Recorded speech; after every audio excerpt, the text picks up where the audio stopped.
Good morning, class 12. Today we're going to use Biot-Savart law that we had learned in the yesterday's video.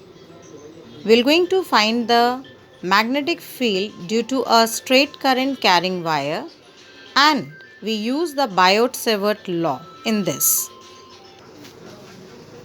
Chale. So we continue with this straight line. Now consider a long straight wire in which current is flowing. Current I is flowing in it. For this, the most important thing is to understand the diagram.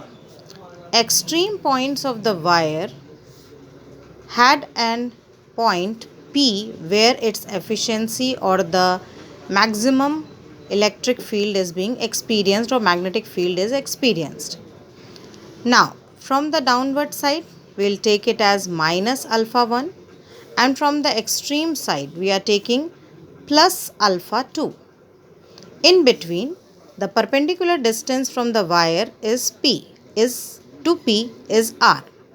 Now, considering a small length of this wire, I am taking it as AB, and this AB is a small short part of the wire which is taken as DL. Now considering that A to P is a distance what you called as Y, and another distance from B to P is taken as, in between you will have the distance or the angle which you called as D alpha.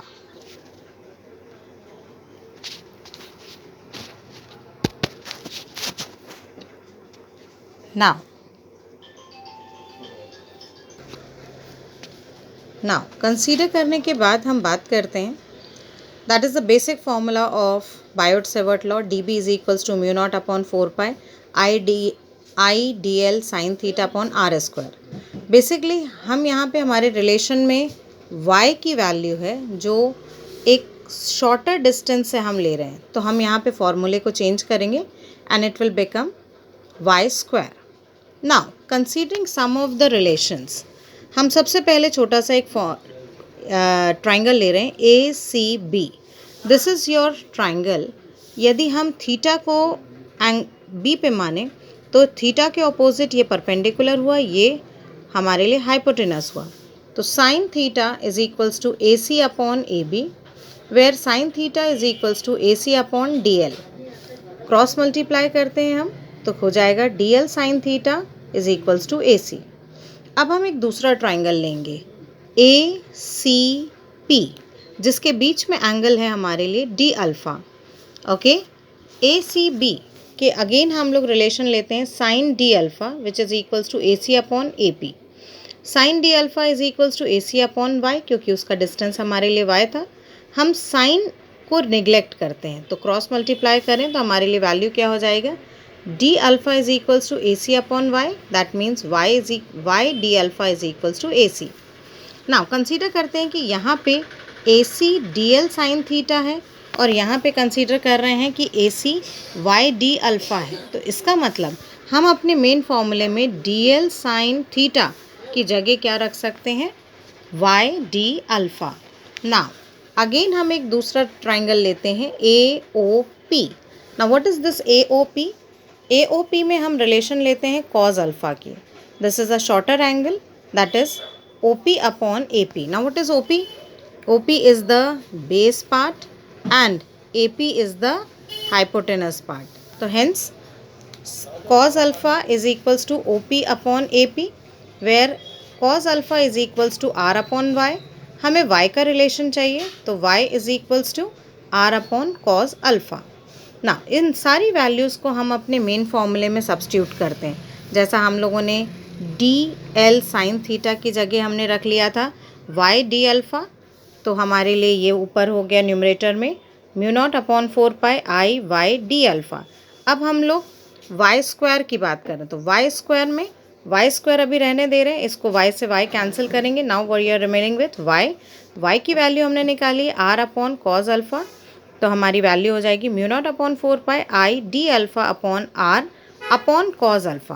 Cause alpha numerator side में चले जाएगा तो हमारी value हो जाएगी mu naught upon 4 pi i upon r, cos alpha d alpha. Now integrate करते हैं हम, क्योंकि हम हर छोटी डिस्टेंसेस को लेंगे तो हम मैक्सिमम टू मिनिमम चलते हैं, माइनस अल्फ़ा 1 से लेके अल्फ़ा 2 तक इंटीग्रेशन वैल्यू लेते हैं, mu naught upon 4 pi i upon r cos alpha d alpha. Now सिर्फ इंटीग्रेट करते हैं कॉज अल्फ़ा डी अल्फ़ा को। कॉज अल्फ़ा को यदि इंटीग्रेट करेंगे तो साइन अल्फ़ा मिलता है, higher limit alpha 2, lower limit minus alpha 1।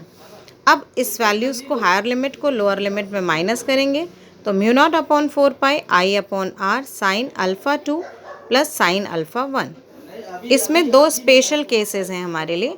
यदि alpha 1 is equals to alpha 2 that is considered as pi upon 2, तो b is equals to mu naught I upon 2 pi are.